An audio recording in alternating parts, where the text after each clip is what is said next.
whatever you think of the various companies and business models, the metaverse as a concept is inevitable. And it's inevitable because it's the way we should perceive information.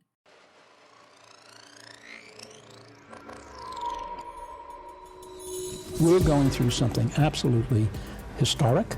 Technologies across the board are growing exponentially. It's a disruption that's going to completely redefine the way businesses compete. In the next decade, we're going to lose 40% of today's Fortune 500 companies. The exponential growth of computing is continuing. AI is nowhere near its full potential. Whether you like it or not, that the future cannot be stopped by anyone. So welcome back to the Future Tech and Foresight podcast.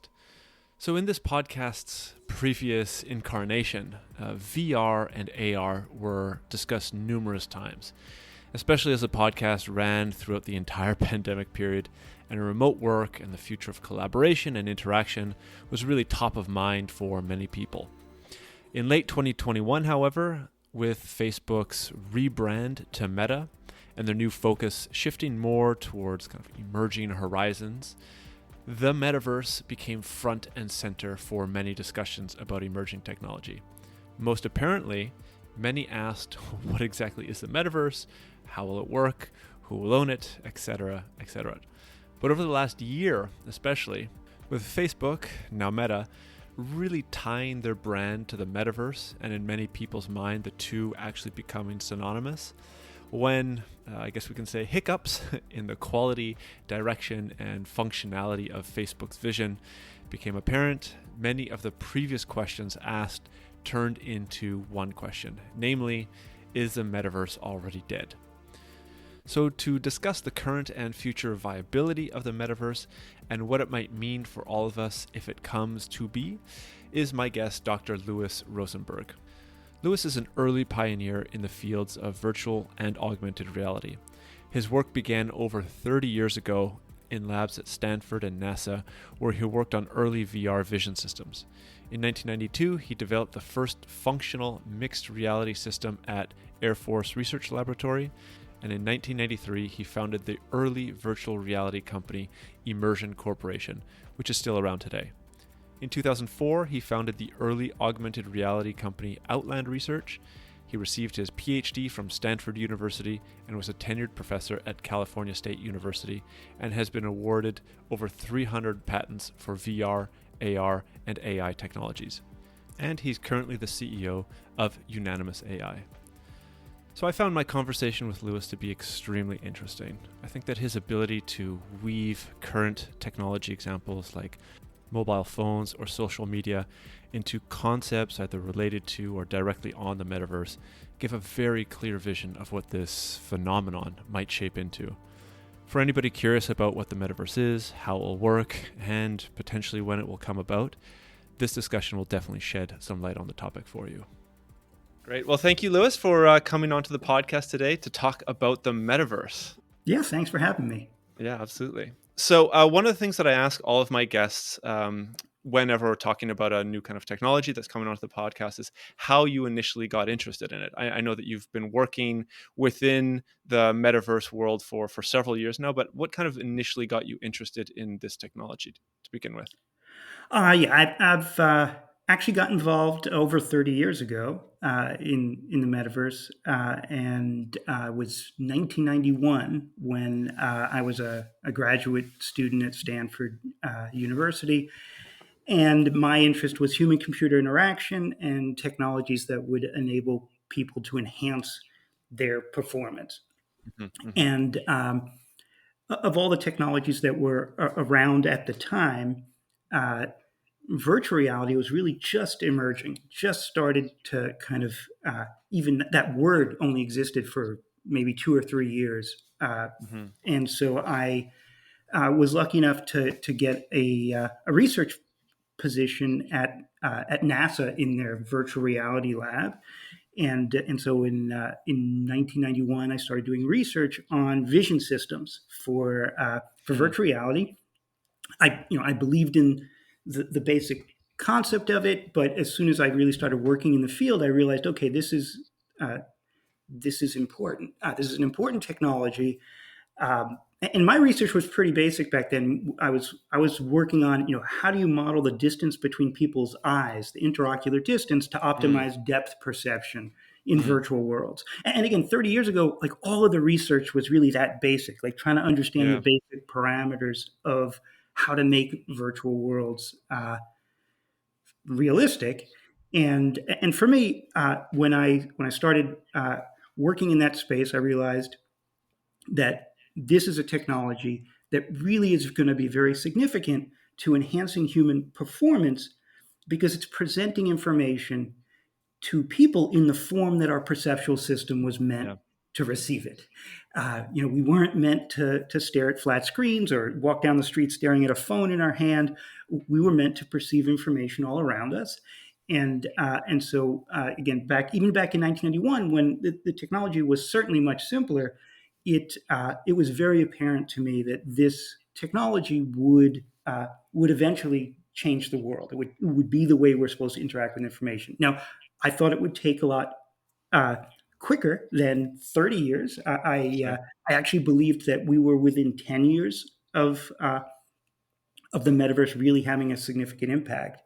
Um, I mean, a lot of people don't realize this, but by 1995, virtual reality was a really big thing. Like there were Mm, lots of small companies working in this space. It was, the cover of Wired magazine talked about virtual reality. There were lots of movies that came out of Hollywood, and so there really was a sense that there was this big wave of hype. But by 1997, 1998, it disappeared, and we everyone in the field had to work, uh, you know, in the space without calling it virtual reality. We okay. called Okay. it simulation. We Right. called Right. it Right. immersive media, but it wasn't. It took about 10 years for that winter to start to thaw and the Mm. technology to come back again. So much like AI winters that have happened in the past, the virtual reality, and I guess now the new iteration, the metaverse reality, kind of went through one of these winters. And I'm assuming that's also the .com crash had a big part to play with that. Yeah, although it had it in kind of the opposite way you might think, Mm, which is so I after I spent time at NASA in '91, I actually went to the U.S. Air Force and worked on augmented reality in '92 and '93, and I was so sure that this was going to happen within the next 10 years that in '93 I founded one of the early VR companies, Immersion Corporation, hmm. and again the industry was really on an upswing. 93, 94, 95, 96, and then 96 is when the dot-com boom started.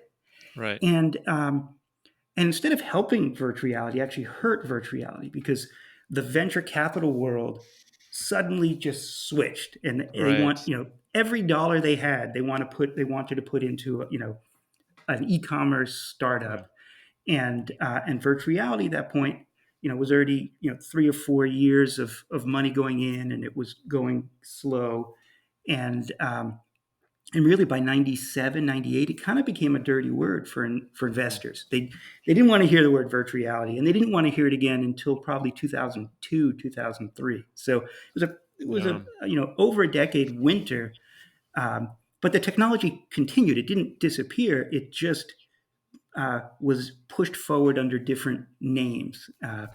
You know, my company, we focused on virtual reality for training doctors to perform surgical procedures, and Right. so we usually just talked about medical simulation and training as opposed to using the word virtual reality Hmm. until the early 2000s, and then it became okay to use the word virtual reality again, and and now virtual reality in medical training Yeah. is a very promising field. Yeah. Great. So I think now that, I mean, virtual reality has in a sense, evolved into this new term, the metaverse, or relatively new term, right? At least for the public consciousness. But I read one of your articles, and I've also had the same issue with people asking, like, what is the metaverse? So maybe you could take just a couple seconds, a minute or two, to describe what is the metaverse actually, as it is envisioned, because it's maybe not there yet to how many people actually envision it to be. Right. There's lots of different definitions Yeah. people throw out about the metaverse, and they get increasingly complicated and have increasing numbers of pieces and parts that are required. I actually like to keep it relatively simple because I Right. believe it really is a simple concept, and you really have to think about it in terms of the human. And so to me, the metaverse is really this global transition from a digital world that's currently based on flat media viewed in the third person to a digital world that's going to be based on immersive media experienced in the first person.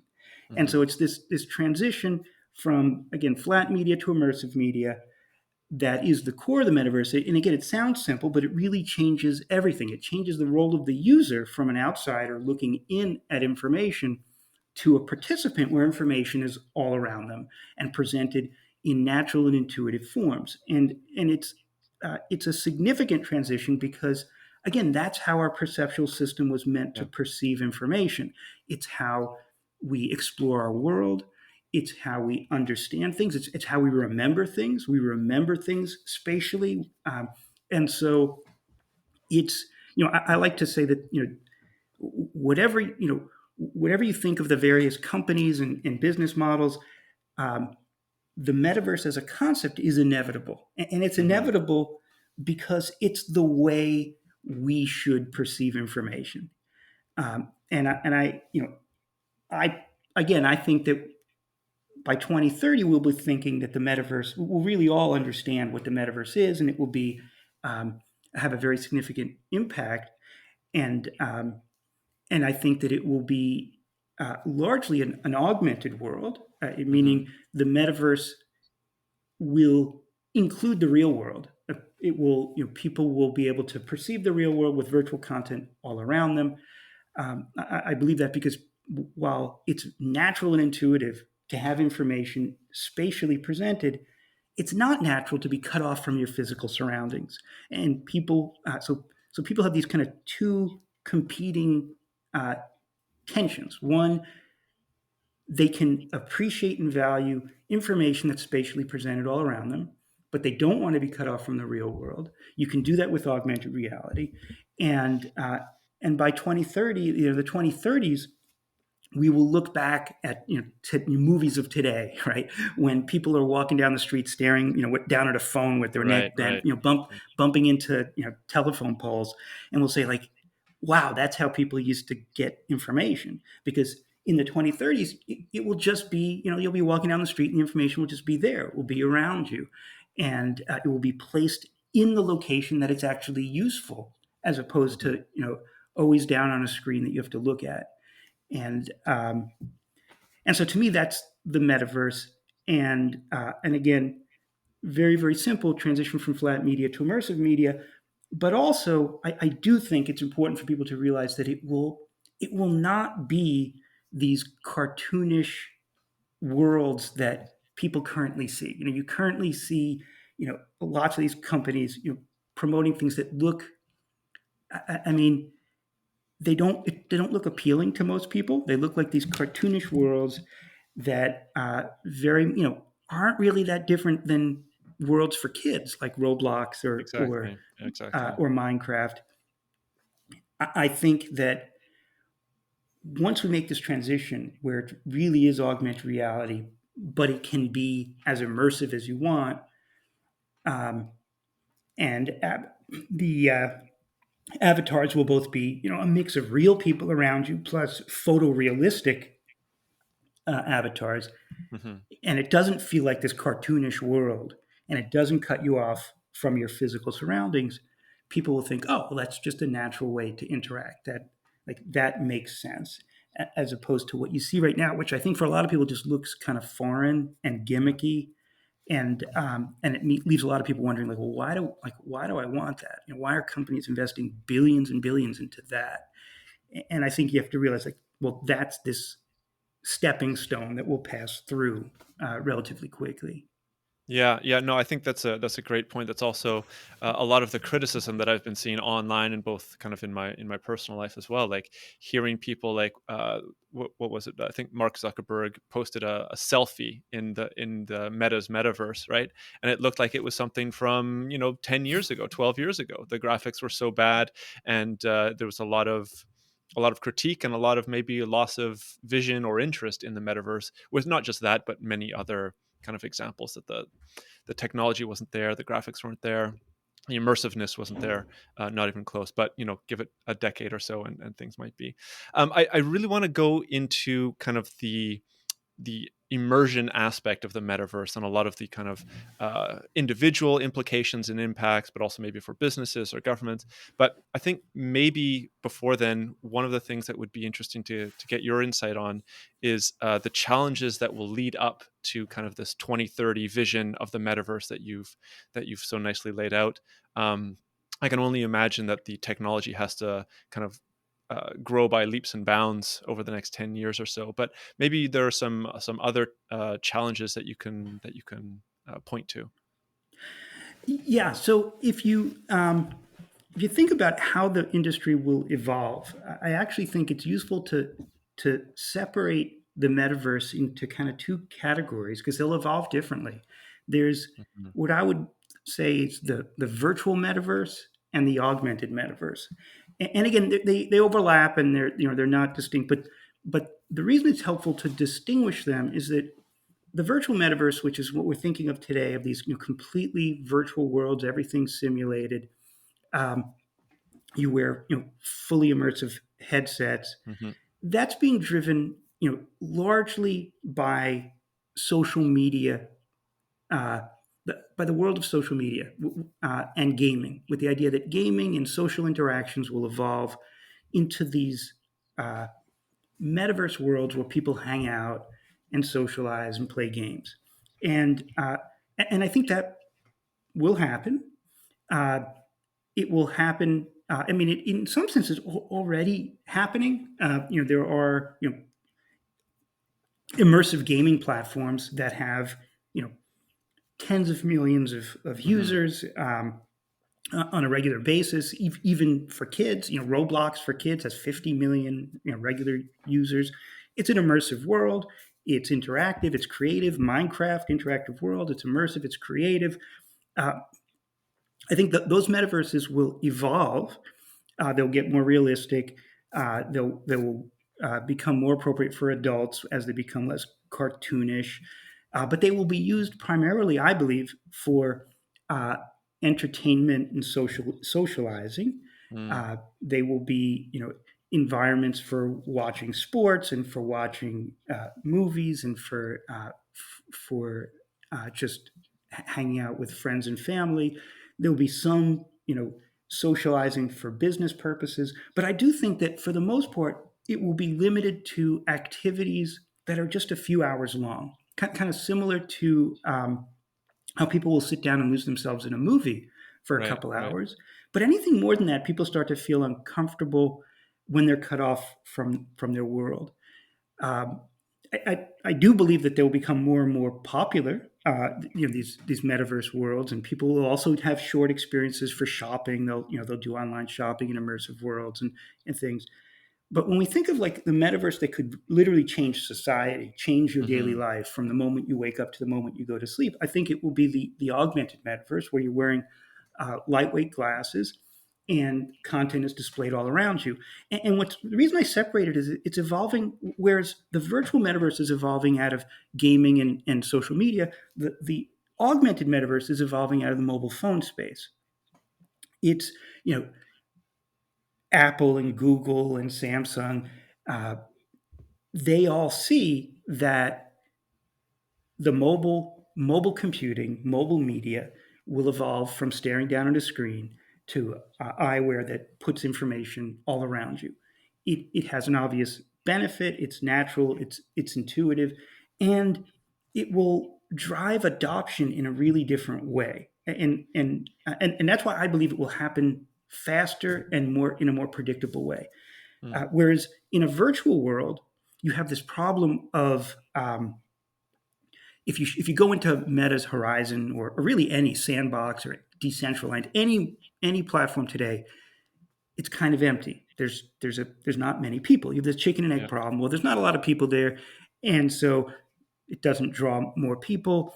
And there's whereas the augmented world, the real world, is already populated with people. Right? You solve that Great problem. point. Great point. It has a population, and so now what really you need is just content. It's a content problem, not a population problem. Once you start to push content, and I believe that Apple will be the master of doing this, although others are. Snap is doing a good job at pushing augmented reality content. Meta will be pushing augmented reality content. I'm sure Google will be doing it as well. But Apple, when they launch their mixed reality headset early next year, it's an expensive device, but its reason is to push developers to create content. Mm-hmm. And so if you are a mobile media company, a phone company today that sees that their industry is going to become a glasses industry in 5 to 10 years, I think you realize that once there's content, once people walking down the street can see content all around them, everybody else who just has a regular phone feels like they're missing out on that content. Right. And they will resist for some amount of time, but as more and more content is available, they will feel pressured or maybe excited to transition from handheld phones to eyewear. And if you look at, say, the iPhone, which again, if you go back to before the iPhone, everyone had flip phones. Nobody thought they needed an iPhone. Phones were for making phone calls, maybe text messages. The iPhone launched. Content was available on the iPhone that you couldn't get on a smartphone, and within 6 years, it pretty much the industry completely flipped from flip phones to smartphones. Even though smartphones were 5 to 10 times more expensive, and I think that same transition plan or same transition model will happen with the augmented metaverse. In that, as soon as a major provider like Apple launches glasses that are stylish and provide content, people will probably over 5 to 6 years feel like they need to transition. And so you could easily imagine that if augmented reality eyewear is launched by, say, Apple in 2025, and they're going to have their high-end stuff launch in 2023, but let's say 2 years later they have inexpensive, stylish glasses that are the price of a phone. Mm-hmm. Then within 5 or 6 years, by the early 2030s, you could imagine that this augmented metaverse is everywhere, and it's affecting everything. It's gonna, when you're walking down the street, it's giving you content. When you're shopping in a store, it's giving you content. When you're at home, and again, it can be very much like an iPhone, where it's the one device people have with them from the moment they wake up to the moment they go to sleep. And I think that will be augmented reality eyewear. And so really, when people think of the metaverse in the 2030s, they'll be thinking of augmented reality, because that will be the experience they have from the moment they wake up to the moment they go to sleep. And they will also have virtual reality experiences for socializing and entertainment, and I think for watching sports and other things. But again, that will be more like how today people use their iPhone from the moment they wake up to the moment they go to sleep, but then they also sit down in front of a television for periods of time. And so I think that will be the metaverse of the 2030s. That's a fascinating way of thinking about this transformation, this change. It hadn't been put to me that way before. I think it also makes it, that much more exciting, but also that much more scary or frightening that it's such a short time horizon that this is actually going to happen. Maybe then that's a great segue into kind of the impacts or the problems and the challenges of actually having this metaverse as part of our lives, because I think that typically when it comes to new and emerging technologies, we're all so excited about the possibilities that it'll bring, the benefits, but there's so much little discussion about the actual problems. So I know that you've written about this. I've read a couple of your articles in preparation for the interview, but maybe you can just start off with what is one of the main, or what is the main problem that you see when this fully fleshed out AR metaverse is being used by people at a ubiquitous scale. Sure. And so, I am a proponent of Hmm. these immersive technologies. I've been excited about it again for decades. Um, but as we get closer and closer to the technology really being deployed on a large scale, I also have a lot of really significant concerns. And my Hmm. concerns aren't about the technology itself. It's about uh, what happens if you have very large, powerful corporations that are controlling metaverse platforms. uh, I see it as a a large metaverse platform, if it's unregulated, if there's not policy or guardrails, uh, could have extreme power over its population of users. Hmm. Extreme power that I actually believe the metaverse could become the most dangerous tool of persuasion that we could create. And a good way to understand it is to compare it back to, say, social media. Hmm. Uh, Social media, in a very similar way, also looked at as a utopian technology. If you go back 10, 15 years, we saw social media as you know, this tool that could democratize information and give a voice to the voiceless and give access to people all around the world and bring people together. And social media did those things. Um, but it also uh, did a whole bunch of unexpected things where it drove misinformation and disinformation, misinformation, polarization. It segments populations. It creates all these unexpected problems. Hmm. And again, it's not the technology of social media that created those problems. It's the business models. And so the business models of social media really boils down to tracking, profiling, and targeting users. That's the companies that pretty much every social media company, the way that they generate revenue is to provide their service for free, but in exchange, users allow them to track them and profile them, and then sell targeted access to third parties who can then influence those people. So it's selling influence in a targeted way.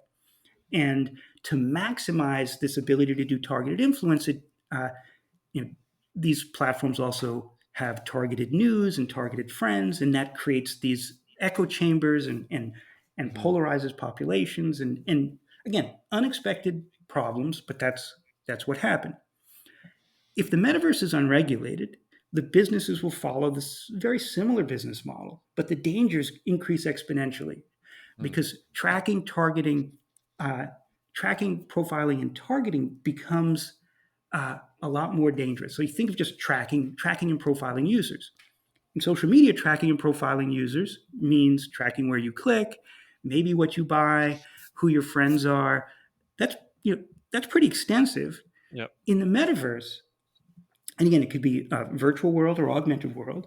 Tracking means tracking where you go, what you do, who you're with, what you look at. All Hmm. these headsets will track exactly what direction you're looking. They can track how long your gaze lingers.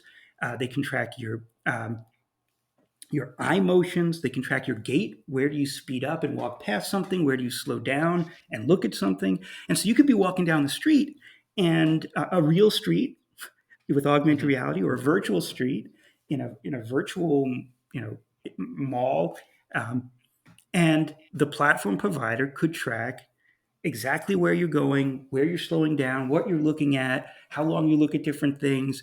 And again, not just going to track this once, they could track this and store this over time. So they can build up all this behavioral information about exactly how you navigate your world and what interests you and what doesn't interest you and who you're with and where you slow down.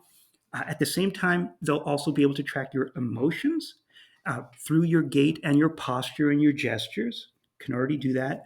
Uh, New headsets now can also track your facial expressions and again track your emotions, your vocal inflections, uh, and these platforms will even track your vital signs, Hmm. blood pressure, heart Yeah. rate, respiration rate. These things are already being tracked by you know by smartwatches and other devices for health reasons, but these technologies are being built into earbuds and headsets. And so you could imagine very easily a metaverse world where a large third-party platform can track everything you do throughout your day, from the moment you wake up to the moment you go to sleep, and track exactly how you feel at every moment during that day, Yeah. exactly how you feel for every single action and interaction and reaction. And they can create behavioral profiles and emotional profiles that are really intimate, and then use those to target you. I mean, if that's their business model, is to then say, okay, I'm going to sell targeted content to people, and I know exactly how they behave and exactly how they react to every type of stimulus throughout their day. They could sell very effective targeted content. And in the metaverse, the targeted content is not going to be flat pop-up ads and videos that pop up. Targeted content will be immersive experiences. They will advertising and influence and persuasion in the metaverse is going to be virtual product placements, for example. So I'm walking down the street and I see a parked car as I walk by, and I think, oh, that car is cool. I've never seen that before. And I don't realize that I'm the only one seeing that. That was targeted for me. And I Right. don't realize that was placed there based on all this special promotional targeting, and that influences me.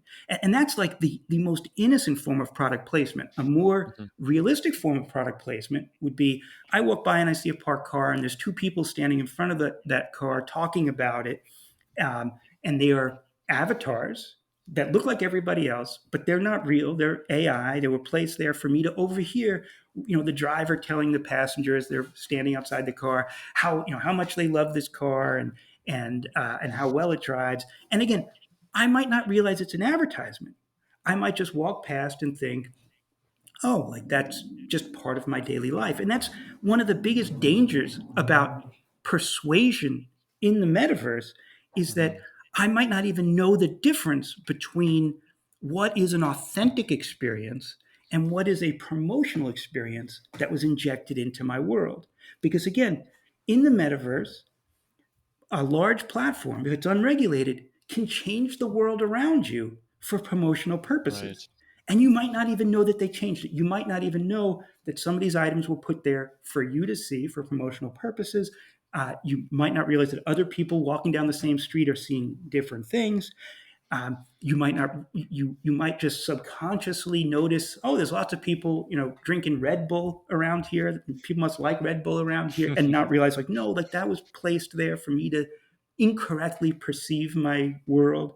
Or even worse, it doesn't have to be Red Bull. It could be political propaganda, right? Right. I could be walking down the street and see lots of people, wearing shirts for a particular candidate, or overhear conversations about a particular ideology, and again, not realize, no, that was targeted persuasion that was placed into my world. And so the metaverse potentially is a really dangerous tool for influencing people, and it gets one step more dangerous with the recent advances of artificial intelligence. And so in these kind of passive product placements, or even people that I overhear, that's one thing. But in the metaverse, a primary form of advertising will be conversational agents, that Right. virtual spokespeople that walk up to me and have a conversation with me, and engage me in conversation about anything. And it could be that I'm in a virtual coffee house and I overhear somebody talking about some new restaurant they went to, and and maybe I asked them a question, and they're there. They were placed there to lure Just to me talk into to that, you. Yeah. and they have access. This virtual spokesperson, they're an AI, but they have access to my likes and interests and on my entire profile, so they could craft a very skilled conversation to lure me into any type of discussion that they want.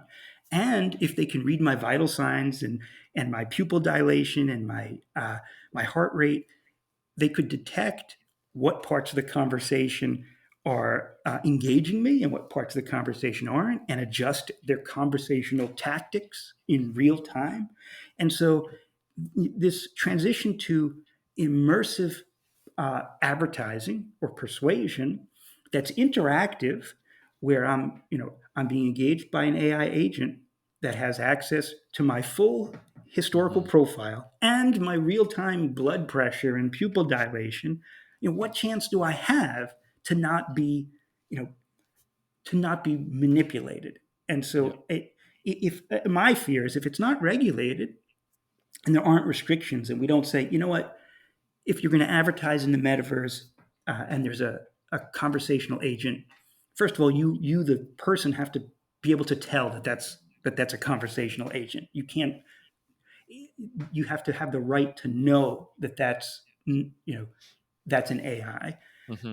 If I don't have that right, then I might not even realize that I'm engaged in this type of conversation. And then regulations that could say, what, maybe we shouldn't allow these AI systems to use your real-time emotions to adjust their tactics, to process in real time your facial expressions and vocal inflections and heart rate and blood pressure, to adjust their tactics, because it's not fair, really. And it's not, and there's some people who will say, well, if you were talking to a human salesperson, they would be able to do those things. Well, yes, they would, but they wouldn't have access to your full emotional history and behavioral history. And AI systems can already detect emotions that humans can't. They can detect micro expressions. And so even things that you don't think you're expressing, even feelings you don't think you're expressing, an AI could detect. And so the ability for for manipulation in the metaverse, if it's unregulated, is extreme. And if these large platforms go in that direction, and that direction is simply an advertising-based business model.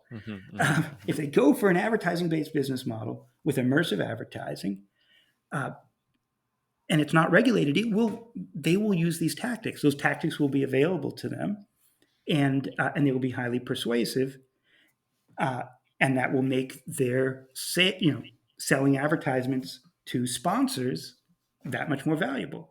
And they will be competing with each other to see. You will have platforms competing to see who could make the most effective, immersive spokespeople, and consumers will be, at great risk.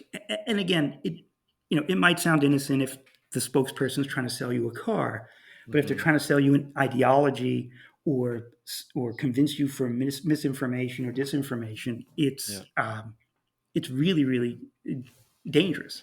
It sounds like a potential hellscape, right? If I think you said it perfectly. It's social media, but just exponentially more troublesome. I mean, there's so many things to kind of go on based on what you were saying. I know that we're a little bit strict on time here, but one of the things that I had in my mind while you were speaking was, what is your perception on the type of companies that go forward? I mean, obviously, the Apples and Metas, et cetera, are going to be building this out because they have the financing and the technology and the resources to actually build this out. But I've also read that Neil Stephenson, he's the author of Snow Crash, who coined the term metaverse in the book. He's part of an initiative to build out an open source metaverse. I just want your perspective on whether, I'm typically for or pro open source technologies, but if the main problem that you see is the need for regulation, will an open source metaverse facilitate that, or will if you can say, the corporate model of the metaverse enable a more regulator-friendly future metaverse? So, there are a lot of initiatives, all around the world of people creating decentralized metaverse platforms, creating open source metaverse platforms, creating technologies with the idea that, hey, we're going to break corporate control because we're going to use decentralized blockchain based standard. And I think that I think it's good that people are pushing in that direction, but I think it's naive to believe that it's going to be that simple to completely undermine the entire Mm. economic ecosystem for big technology, Yeah. and we already have the largest companies in the world having metaverse on their roadmap. There's obviously Meta, just as significant, maybe more significant as Apple, and then there's Google and Samsung and Snap Hmm. and Sony and Microsoft and really every major company, Everybody's in there. Yeah. um, and there's hardware required. So it's also it's very hard for for small guys to break into a space where there's hardware required. And again, you know, I do think augmented reality is going to be the biggest driver, and that's going to require hardware, and very difficult hardware, not easy to make, low cost, stylish Hmm. glasses that work well. I do believe that Apple will do it. I think Meta will, is putting huge resources into that as well. Uh, Snap is as well. There's companies like Qualcomm that are making Hmm. chipsets and other things to push augmented reality, and and I think that the most likely thing to assume is that it will be a corporate controlled world, similar to how and there's some um, interoperability. Like you think Hmm. of the, Hmm. again, think of the mobile phone world. Yeah. You know, you pretty much almost everybody's phone is an Android or an iOS phone. They're interoperable. Like they could call each other, they could send text messages. Just because they're interoperable doesn't mean that those aren't closed platforms that are very strictly controlled by major corporations that have app stores and charge developers and a whole developer ecosystem. Hmm. I think that's most likely the way that augmented reality will evolve. I think that virtual platforms, as well, will evolve like social media platforms. Um, you know, Meta is, they'll say that it's going to be interoperable, and they say that their world will be open. But again, if you're on Facebook, you can post a link from Twitter, and if you're on Twitter, you can post it. That's interoperable. Like that. Hmm. Like Hmm. just because a platform is can share content doesn't mean that they're not corporate controlled in a very strict way. And so I I think that it's great for third parties to be pushing alternatives and to pushing open source and to be pushing decentralization, but I think we have to just assume and prepare for a reality that in the 2030s it's going to be large corporate platforms that are going to have pretty centralized strict control over user populations, and and the best way to protect consumers is through policy. Um, and I talk to policymakers all the time, all around the Hmm. world, and one of the things that that that I hear is, well, we're still struggling to control social media with policy. Right. How are we gonna have policy around the metaverse? And then when you really have a conversation with policymakers, they start to realize that that argument actually is backwards, because the argument really is, yeah, we waited 10 years too long to try to put any policy around social media. The problems were already really bad. Hmm. And these massive companies already built their entire business around these predatory business practices. You can't, it would be very difficult to put in regulation now that stops social media companies from tracking and profiling and targeting users, because that's their entire revenue Right. stream. And so they're going to fight it. But the metaverse, the businesses haven't developed their business models yet.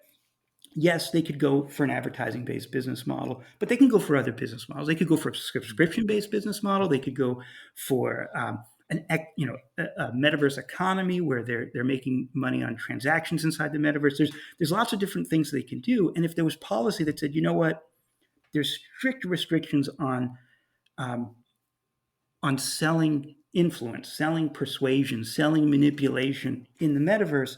Instead, compete on who has the best experience for consumers, who has compete on these other other playing fields.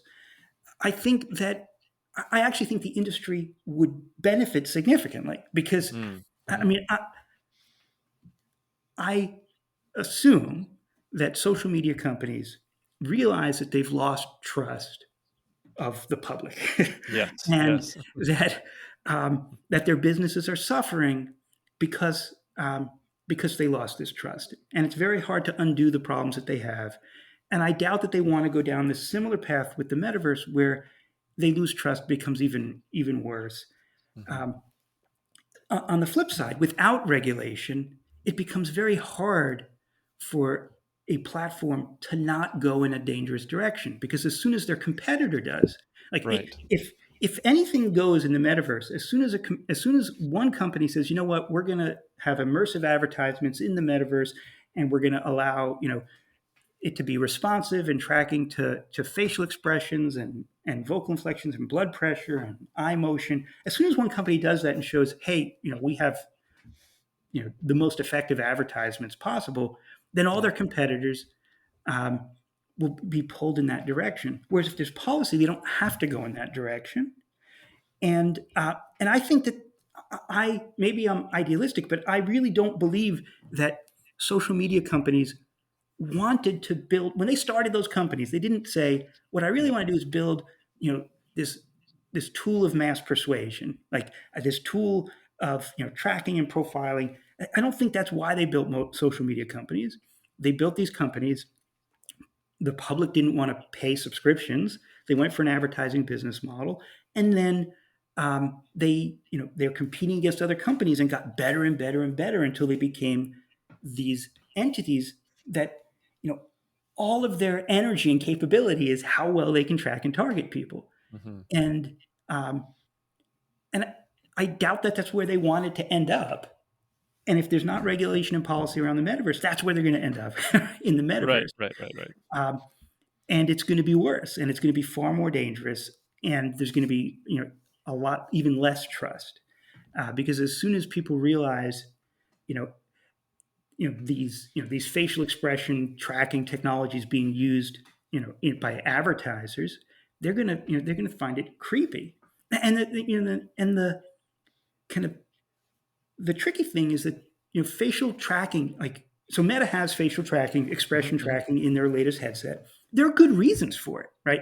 If they can track your facial expressions, they can have avatars look more human, and you could have more human interactions, and the people you're interacting with could have more empathy, and like there's all kinds of really good reasons why tracking people's facial expressions is a positive thing in the metaverse for humanity, if there's guardrails on what you can use that information for. Right. And if there's no guardrails, then the way people are going to make money off of it is to create the most persuasive form of media that you could possibly create. So I would think that the industry would actually welcome regulation. But there's a knee-jerk reaction against regulation because Yeah. that's just how any corporation is. Yeah, no, understood.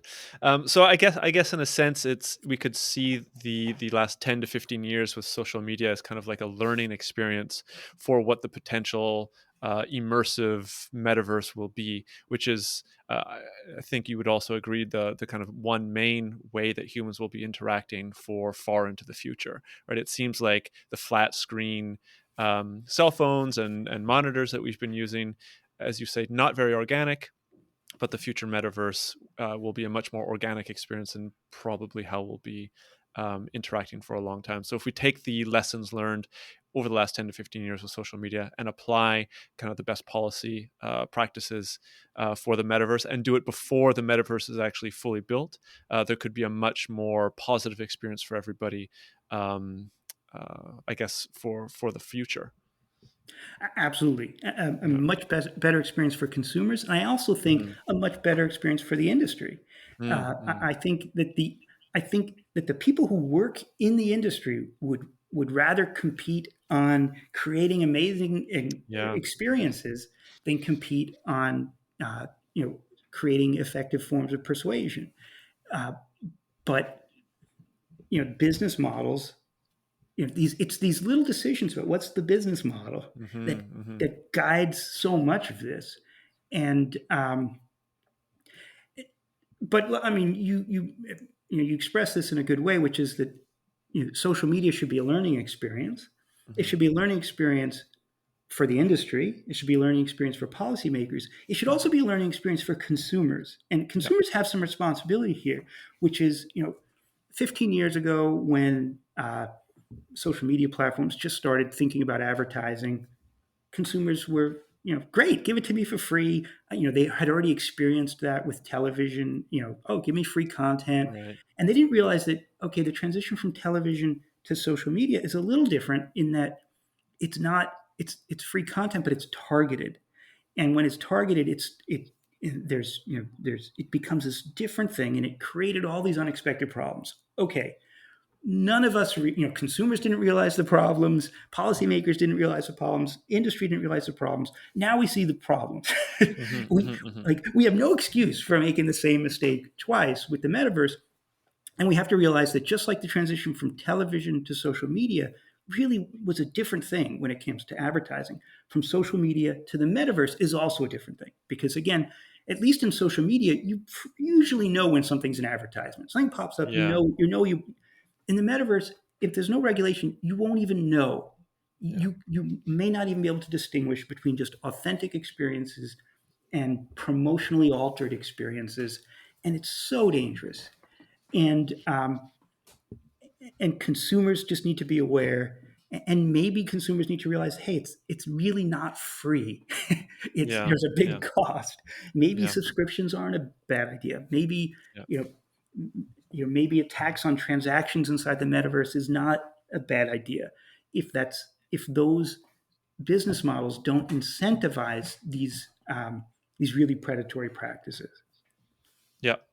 Yeah, no, that's a great point. I see that we only have a couple minutes left, but is this what you're doing within the Responsible Metaverse Alliance? You're trying to show policymakers that these are the type of things that need to be taken into consideration. These are the type of maybe policies that need to be put in place, and also maybe educating consumers of what is to come and how to properly deal with the situation unfolding. Yeah. I'm part of the Responsible Metaverse Alliance, which is it's really a policy-focused organization, really aimed at talking with governments all around the world. And the first step is to just educate policymakers about what the metaverse is and what it will do and where it's going, because without having a clear understanding of both the capabilities and the dangers, policymakers aren't going to do anything. Yeah.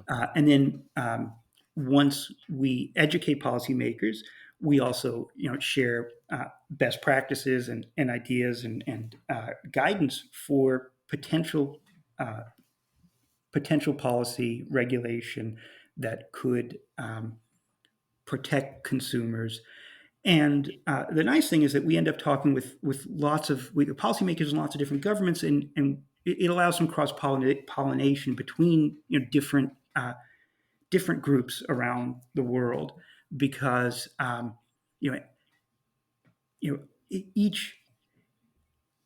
each group inside a government, like they actually want to hear what other Right. how other groups are looking at it. How are they looking at the problem? Are they taking it seriously? And I do think that I do think that there's more seriousness. There is genuine seriousness among policymakers in many countries that this needs to be addressed sooner rather than later. Good. I think there's this fear that it'll be difficult just because social media has been difficult. But I do think that policymakers realize that they can't just ignore the issue under the premise of like, well, this is still 5-10 years away. We can Right. wait. I am hopeful that that governments around the world realize that there is a danger here and are thinking about how to contain it. Well, maybe that's a great, positive, kind of hopeful message to end the podcast on. Thanks a lot for coming on, Lewis, and for really kind of I think explaining not only the metaverse but the impacts, the potential pitfalls, and maybe a nice, clear path to some positive vision of the metaverse that we'll have. I'll put your LinkedIn on the show notes. I know that you're quite active on there, but are there other places that you would like to have people follow or reach out to you? Yeah. So I write lots of articles for VentureBeat about the metaverse and dangers and things. People can find me there. I also write articles for Big Think on similar topics. People can find me there. I definitely recommend that. I'm involved with a few organizations I recommend people check out. One is the Responsible Metaverse Alliance. And again, we focus on policy. I'm also very involved with the XR Safety Initiative, XRSI, and which really does great work in developing standards of practice for safe metaverse environments, XR environments. So point people to XRSI. And then there's an event coming up in December called Metaverse Safety Week, which is a whole set of presentations and all around pushing for a safe metaverse. Okay. And I'm giving a talk at that event. It's all online, virtual, but lots of people focusing on everything from human rights in the metaverse and exploitation in the metaverse to how governments can push for safe practices. Perfect. Okay. Well, I'll put the links up in the show notes, and for those of the viewers interested, they can follow you there. Thanks again for coming on. I found it really interesting and opened up my mind a little bit more to the metaverse. Even though I'm also very excited about the technology, and I've been following it reasonably closely over the last couple of years. So thanks for expanding my mind, and I hope that the listeners also get something out of it as well. Great. Well, thanks for having me. Absolutely, a pleasure. So, thanks for listening to this week's Future Tech and Foresight podcast. If you like what you've heard, here are a number of ways that you can go out and support the podcast. The best way would be to leave a review on Apple Podcasts or even give a rating on Spotify, which you can find a step-by-step explanation for on the futuretechandforesight.com website. Alternatively, feel free to leave a comment either on the episode show notes on the website or the YouTube channel, where you can also see video recordings of each of the interviews. And finally, if you are part of an organization that is aware of the disruptive and transformational impact that emerging and future technologies will bring and want to know more, you can get in touch with me to hear about the strategic foresight services I offer and how I can help future-proof your organization and take advantage of the phenomenal opportunities available to survive and thrive in the future. A lot of future-shocked people and future-shocked institutions in our society are simply overwhelmed. Once there is superintelligence, the fate of humanity may depend on what the superintelligence does. Science fact is catching up to science fiction. The first truly intelligent machine will be the last invention that humanity needs to make. The only scarcity that will exist in the future is that which we decide to create ourselves as humans. Within a 10-year design revolution, we can have all humanity living the highest standard of living anybody's ever known. Progress is accelerating at an exponential pace, and it's going to reach a point where progress is so fast it's going to be a singularity. We are probably one of the last generations of Homo sapiens. Every single headline points to the birth pangs of a Type 1 civilization.